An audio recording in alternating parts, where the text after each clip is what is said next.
Okay.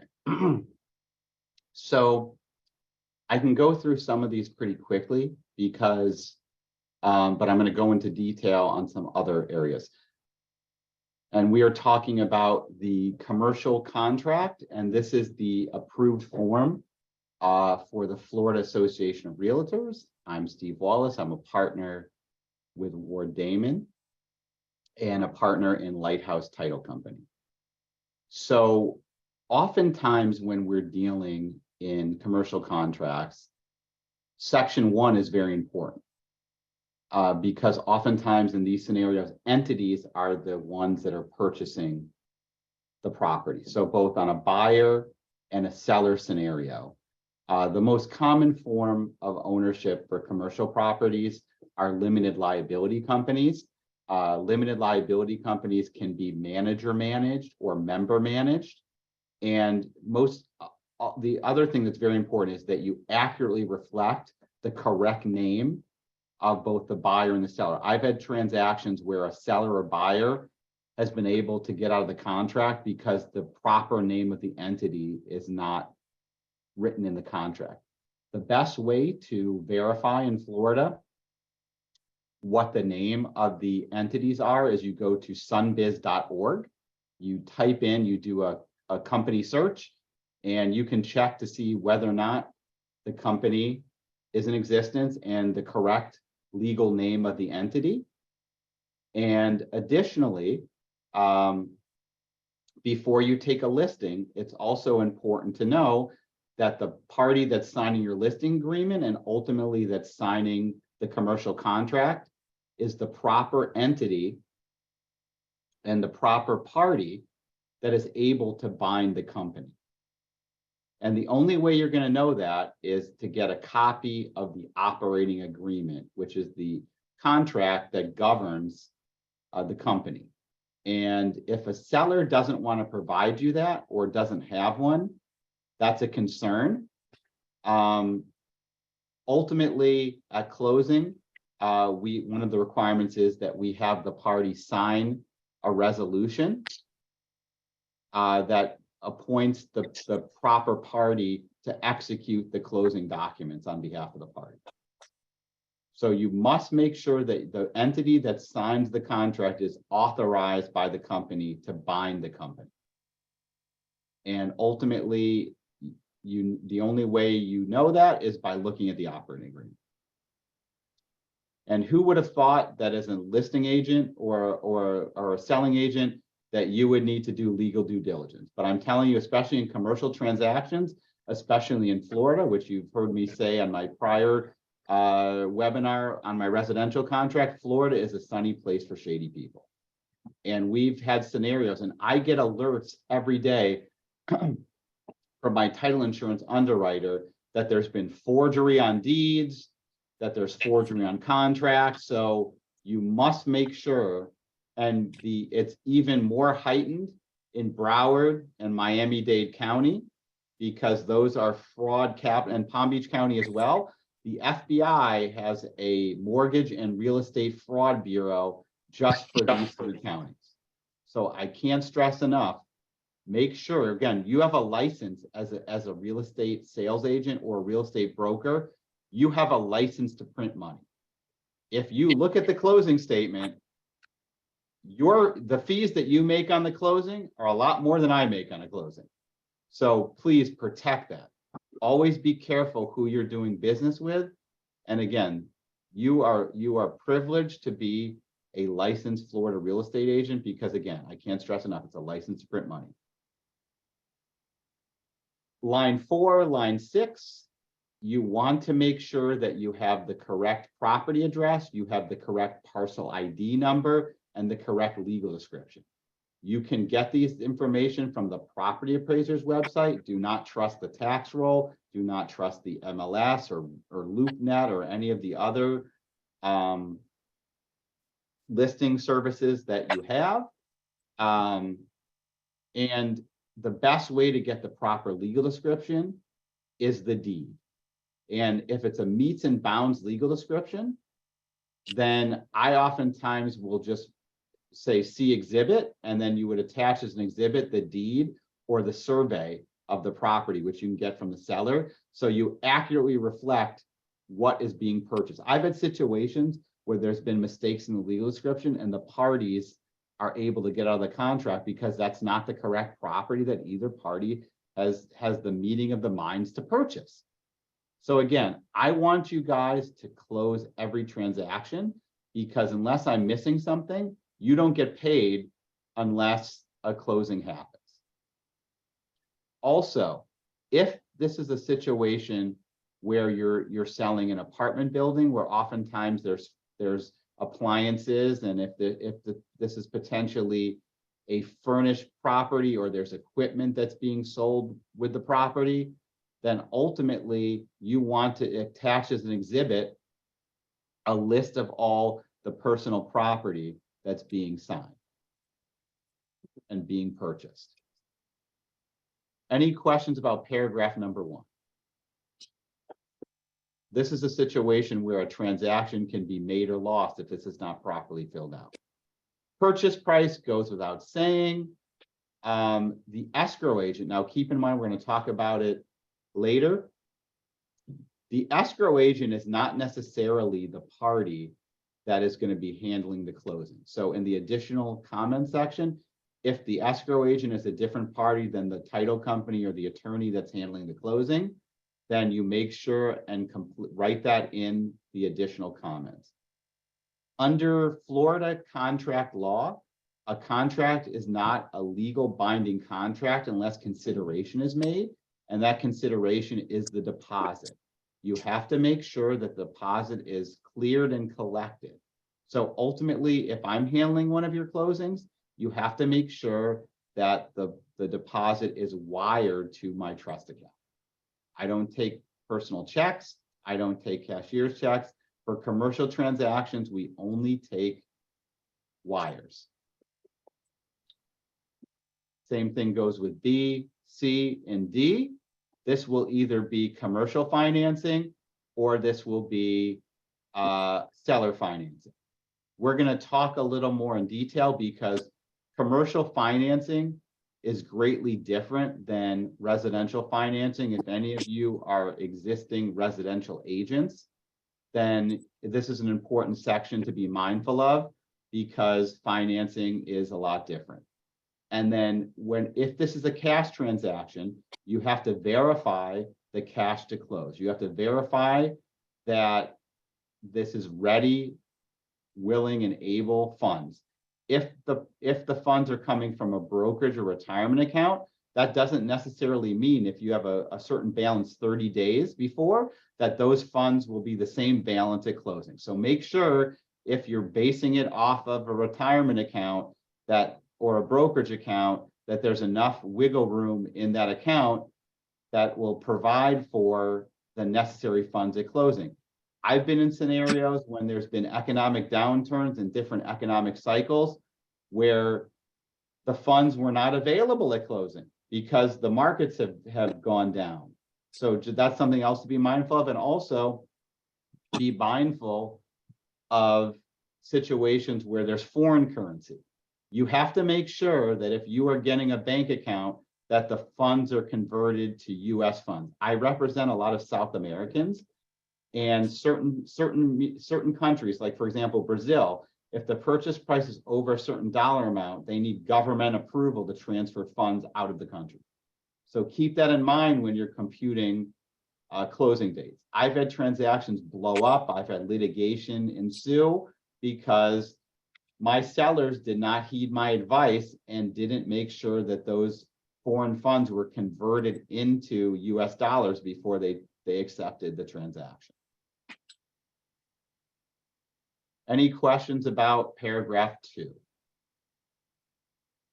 Paragraph 3, you have to make sure that date you give your clients enough time to execute the contract, because if the contract is not executed and delivered to the other party, then the offer is automatically withdrawn. It's not only the contract is delivered, but the deposit is made. Also, the effective date. This is something that lawyers love to litigate over.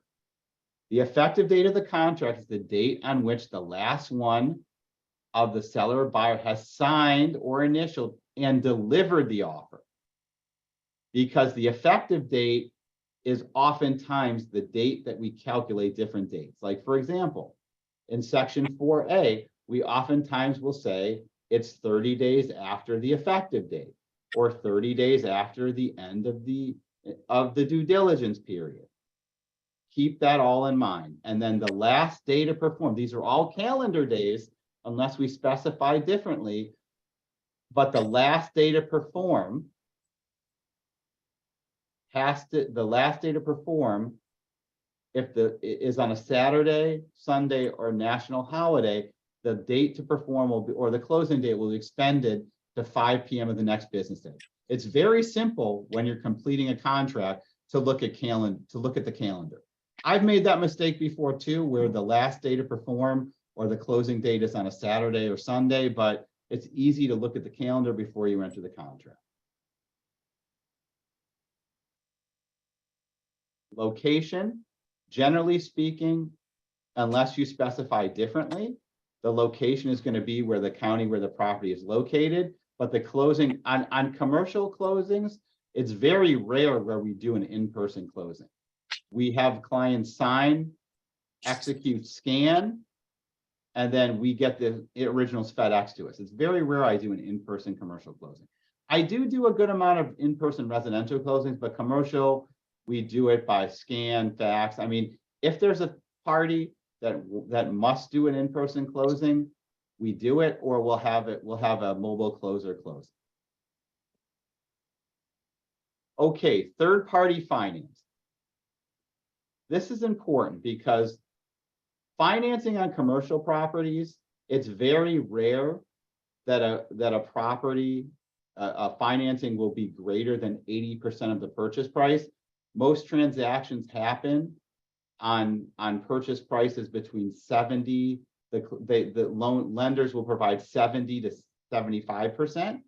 So when you're a seller and you're representing a seller and you're evaluating a closing, you want to make sure that you have a commitment or a conditional commitment from a lender. Don't accept it from a broker, because I've been a mortgage broker and I'll write they're approved, but that doesn't mean anything until we actually find out from the lender. Also, when you're a listing agent and you're evaluating a transaction, you also want to make sure that they have the cash to close, and they have the cash to close now. They have the cash to close and it's in US funds. These are all things to keep in mind. The other thing to keep in mind is a lender evaluates a commercial transaction a lot different. It's not based necessarily on the income and assets of the principal of the buyer. It's based on, if this is an income producing property, it's based on how much income the property produces. There's a term of art, it's called the debt service coverage ratio. Generally, lenders want a mortgage, they will approve a mortgage if the debt service coverage ratio is 125% or 135% of the income of the property. Also, a lender also looks at the condition of the property. Now, there are certain properties that are not quote unquote bankable. So we have a lot of times where parties will go to a private money lender or private lender. They're also known as quote unquote hard money lenders. And hard money lenders will base a loan based on, and generally I've rarely seen a hard money lender go 65% of the purchase price. It's very rare that happens, but that's based solely on an appraisal. So if you have a hard money lender, it's a lot more expensive. We're seeing right now anywhere from 12% to 15 or 16%, and they oftentimes want quote unquote points, which is, and you see it on there, it could be anywhere from 3 to 5% of the loan amount. These are very expensive loans, but they don't necessarily look at what the income is of the property or what the condition is. We're seeing a lot based on higher interest rates and also difficulty for buyers to qualify, that private money loans or hard money loans are very common. And I represent a lot of hard money lenders, so I'm pretty well versed in the term. And also you just have to be careful when you're dealing with these hard money lenders, because a lot of times there's fraud involved. That people will, and the one thing, if you have a buyer that is looking at a hard money lender, don't give them a substantial amount of upfront money, because then you'll know that's a fraud. Now, oftentimes a hard money lender will require a cost deposit, a cost to do an appraisal. That's fine, that makes sense. But if they want $10,000, $15,000 up front, that's fraud. And I would dissuade your buyers from putting those types of funds in escrow, or put those types of funds paid directly to a hard money lender. Any questions about finance? Okay, title. So there's two types of deeds in Florida. There's a statutory warranty deed, and if I'm a buyer, I always want that, because I'm the seller is warranting title, not condition of the property, but title from their ownership all the way back. If I'm a seller, I only want to give them a special warranty deed, which is they're only warranting the status of title from the time of their ownership. This is just has to do with title, and oftentimes these issues are protected with title insurance, but our firm represents title insurance underwriters and title insurance claims, and we've been involved in a good amount of title insurance litigation. So these are things to always be mindful. And one thing to avoid all of this is ask for a prior title insurance policy and ask for a prior survey if those exist beforehand. Okay, 6A. Generally speaking, in 6A, this will determine who's paying for title. This, in a commercial transaction, everything is negotiable. Generally speaking, the buyer is the one that pays the cost of title insurance and title insurance searches, and they're the one that chooses the title insurance company. Unlike a residential contract where the custom in Palm Beach County is that the seller chooses the title company and pays the title insurance charges, and in Miami-Dade and Broward, it's a hybrid, and the buyer generally will choose the title insurance company, but the seller pays some of the costs, the search costs. Everything is negotiable in a commercial contract, but the general custom is that the buyer pays these costs. Now, Section B is very important, because if I'm representing a buyer in a commercial transaction, these timeframes are very important, because if I get title and I get survey, I will do a title and survey objection letter if I notice when I review the title insurance policy and I review the updated survey, there may be title defects, and there may be a reason that we may or may not close. And oftentimes they deal with boundary issues or encumbrances on title, or there could be things that are recorded against the property, like mineral rights. And then we see that a lot in Western Broward County and Western Palm Beach County, and we see it a lot on the west coast of Florida, or we see certain deed restrictions or other restrictions on title that need to be objected. Also, in Section D, the seller represents that the property presently had ingress and egress to a public road. That means that there's access to the property. Paragraph 7 is we determine whether or not this is an as-is contract, because for the most part, every real estate contract is an as-is property, except for the fact that whether or not there's an inspection period or not. I always recommend that in a commercial transaction that you have a minimum, if you're representing a buyer, of 30-day inspection period or due diligence period. But oftentimes I like a 45 or 60-day inspection period, because here are the different reports that we recommend. We recommend getting a survey. We represent getting an environmental test, which is a phase 1 report. We represent getting a soil test if possible. If this is an existing building, you may want to engage an engineer to do a structural integrity report. These are all things that take time. 10 days, you won't get enough time to do this. So it's tight for 30 days to get all these reports back, And you also want to do a zoning report. You can go to the municipality and you can get a zoning letter, or there's third parties that will give you a full-blown zoning report. And oftentimes, if you're getting institutional financing, an institutional lender will require that you get a zoning inspection report, and you can get them from different agencies, but those take about 30 to 45 days to get back. So all these reports you need to properly evaluate. Also, in addition, in the additional comments, if this is an income producing property, you want to get tenant estoppel letters signed by the tenants. I can't stress enough that you want to get a tenant estoppel letter signed by the tenants, because a seller, if they want to get out of the property, will sign it themselves. And I can tell you that there's oftentimes a lot of litigation over whether or not there's an accurate estoppel from a tenant. If for some reason a tenant won't sign the estoppel, you want the seller to sign the estoppel letters and get a certified rent roll. But I oftentimes would not recommend that. Any questions about the due diligence period? This makes or breaks the transaction. I can't stress it enough. You also want to request certain items. You want to request a prior title policy. You want to request a prior survey. You want to request any operating reports. You want to request any maintenance contracts or any operational contracts. If there's a property manager, you want to review a property management contract. If there's any warranties on the property, like roof warranties or other repair warranties, you want to make sure that those are done. You also want to make sure that all the improvements made to the property were permitted. I can't stress enough, especially in Miami-Dade County. You look on the tax roll, you look on the property roll, and you see that a property is 1,600 square feet. You look at the property, it's 5,000 square feet. There's been multiple additions done without permits.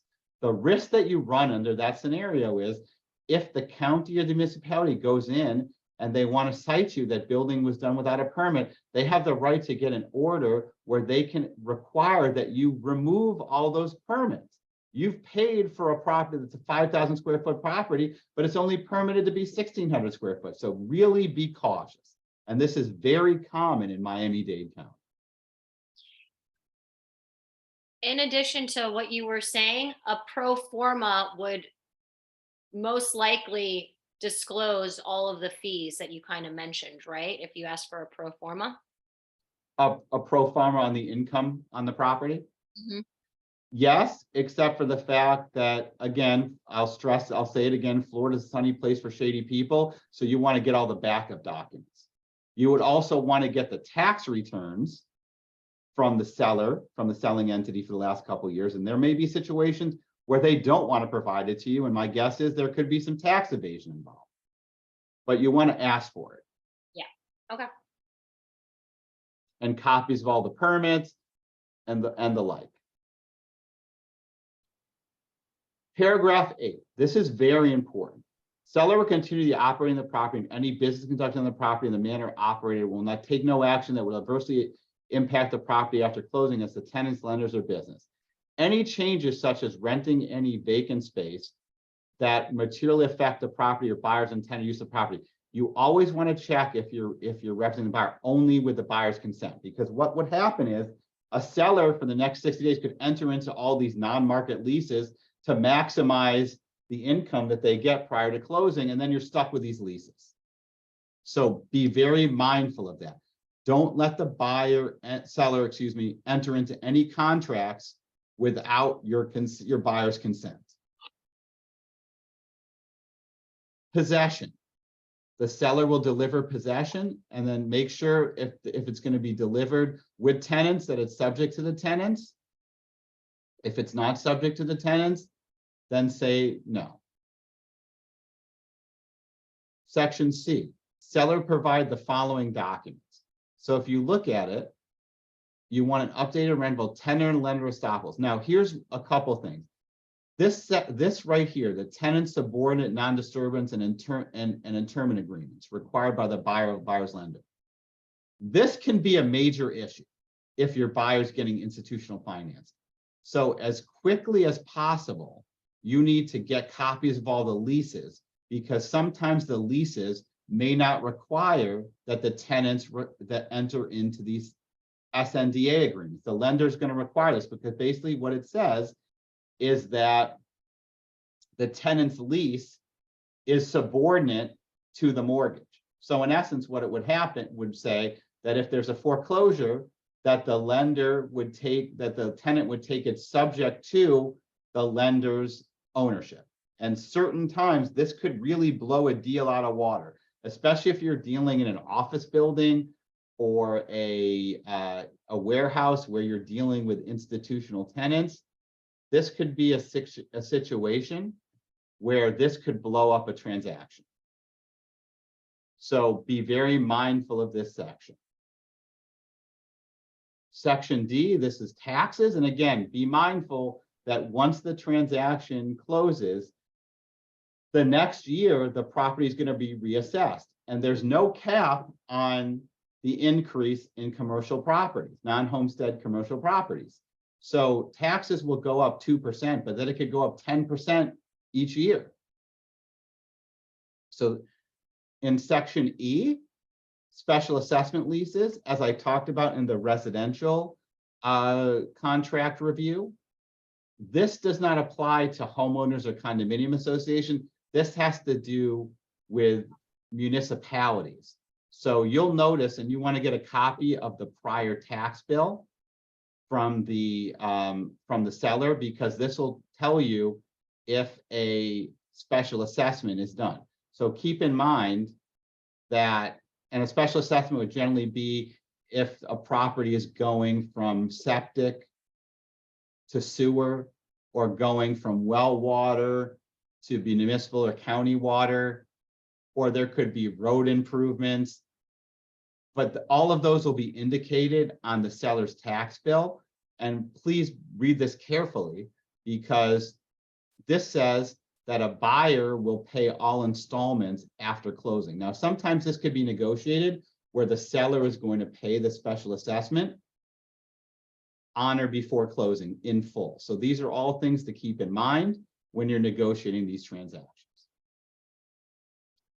FERPTA.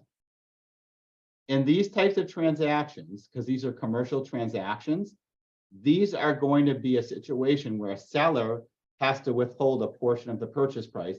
And my office and myself personally, I have an expertise in representing foreign investors, both selling and buying. So these are situations where you need an attorney and a title company that's well versed in these types of transactions.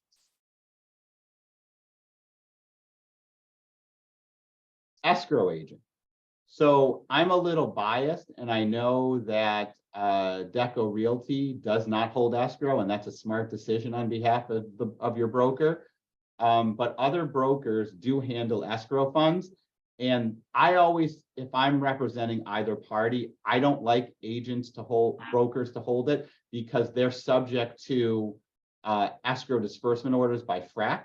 And so under that scenario, a non-lawyer can determine who's entitled to escrow, and then the judicial review is a lot more challenging. So I generally, if I'm representing a buyer, I like the buyer to have our law firm to hold the escrow, or if I'm a seller, I like to make sure that the party that's holding the escrow is a party that I'm familiar with, that I don't have to worry is going to abscond the money. And again, you've heard me say this, Florida is a sunny place for shady people. And all of these things that I've told you, we've had title companies, we've had brokerage firms, we even have had law firms that have absconded escrow, and known law firms that have absconded escrow.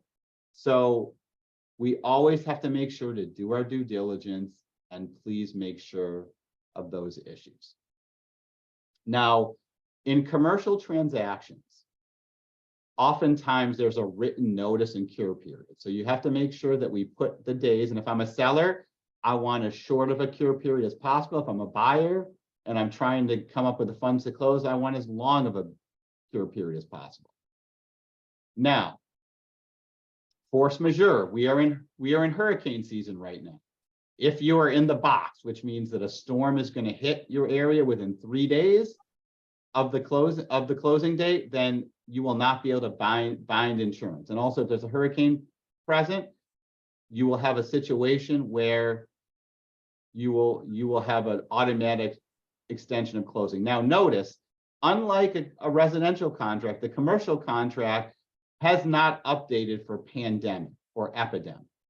There's a lot of litigation over that, but it appears, at least in the commercial contract, that those situations are not subject to an extension. Section 13, a return of a deposit. Unless specifically provided and the buyer has not provided timely notice, then the buyer's deposit will be returned in accordance with Florida laws and regulations. You have to be mindful, especially in commercial.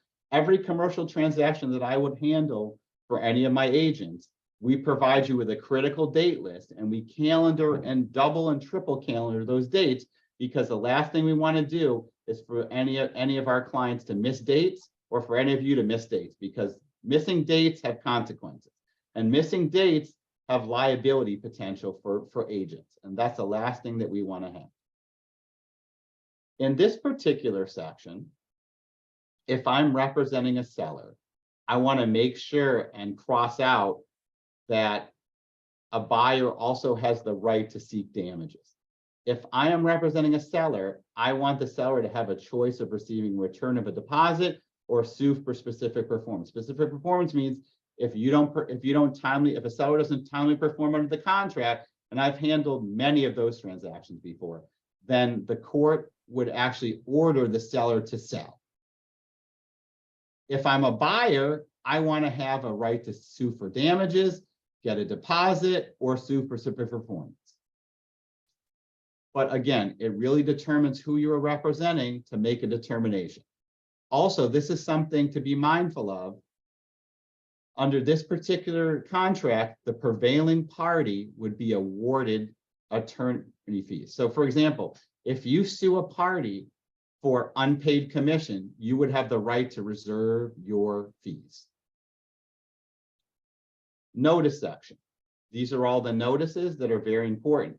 Now, here's a section that's very important, and I have to make sure that Ashley has this in her commercial listing agreement. So if you are representing a seller under the commercial lien statute, you as a commercial real estate agent, if this is in your brokerage contract, in your listing contract, you can actually lien a seller's property if you are not paid for commission. So I'm happy to make sure and look at your listing contract to make sure, because there's magical language that you have to put in your listing agreement to make sure that you have perfected this lien. So you are just like a contractor if you are not paid your commission. Also, special assessments, which we talked about, rate on gas, energy efficient appliances.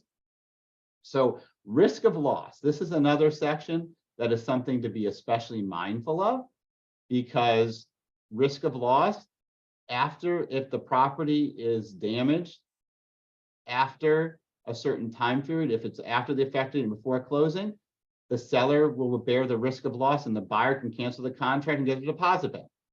If after the effective date and before closing, they're also be subject to condemnation. And I've had every scenario under the sun. That's why I'm a young guy with gray hair, because every transaction we've had not every transaction, but every scenario under this particular contract, my firm and we've litigated over it. So we're well versed in a lot of crazy disputes. Make sure that your name is in this contract. And what I like to also have you put in this contract is how much you're being compensated by, and if there's any transactional fee. And these optional clauses, which we're going to talk about in a second. In the additional terms, I want you to make sure that you put a couple different terms. The first term that I want you to put is that the seller will pay for a open and expired lien search, and on or before closing, they will close out any open or existing permits. Additionally, I want you to put in your contract that the seller will pay for a code enforcement and a municipal violation and lien search, and that the seller will pay the cost of any code enforcement violations and or liens, and will release those liens or violations of record on or before the date of closing. I've had so many transactions occur where these have become issues. So we are putting this in the additional terms of the contract. Additionally, we are also going to put in the contract that that if the escrow agent is different than the party that's doing the closing, you'll put whoever the attorney or the title company who is going to be doing the closing and title agent. In a lot of commercial contracts, we do customized addendums to the contract. You'll provide us with this contract, and then we'll provide a more in detail, tailor-made addendum for the specific property type or the specific issues that we see in these types of transactions. But this is a very good contract, especially if it's a pretty straightforward transaction. But oftentimes we will do addendums to the contract. Any questions before I go into the specific riders?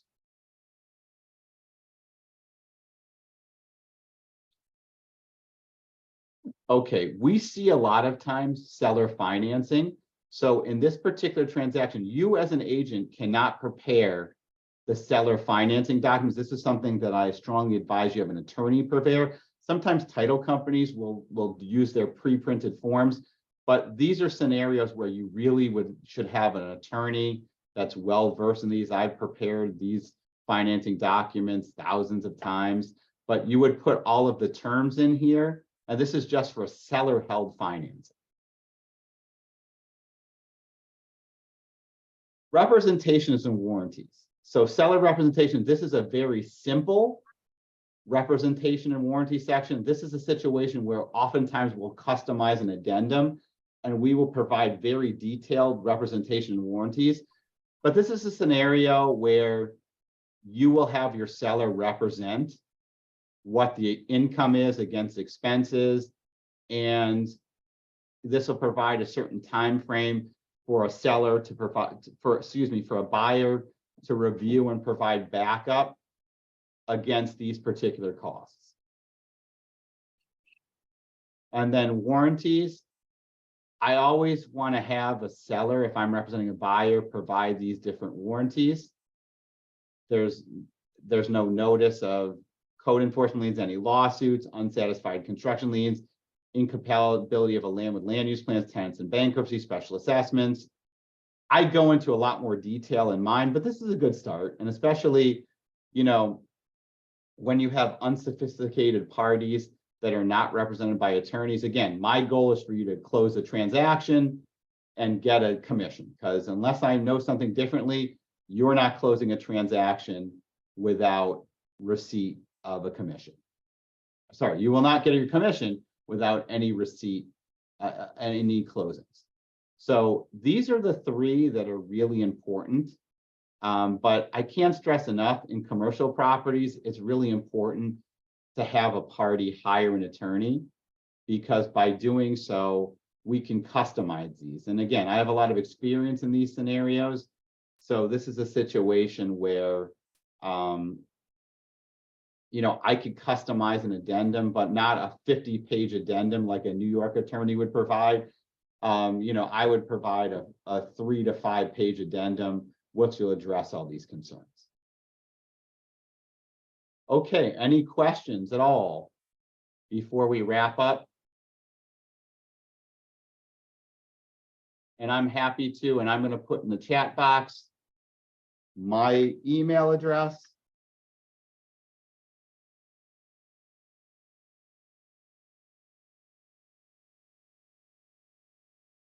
My direct number.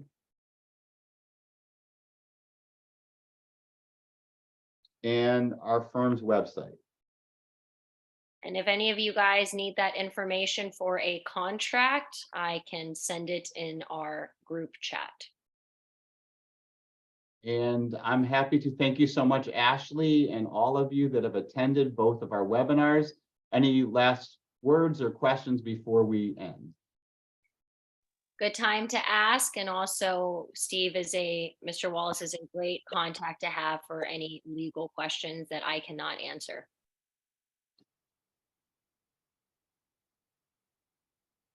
Okay, well, we stay tuned because we're going to have in the future, we're going to have a vacant land contract, and then also can go over we can go over a pre-construction contract as well. So you're well versed on those issues. After all those classes, you are real estate experts. We can also go over in the future, if you'd like, we can go over leasing as well. Awesome. Thank you. So informative, so important. Thank you so much.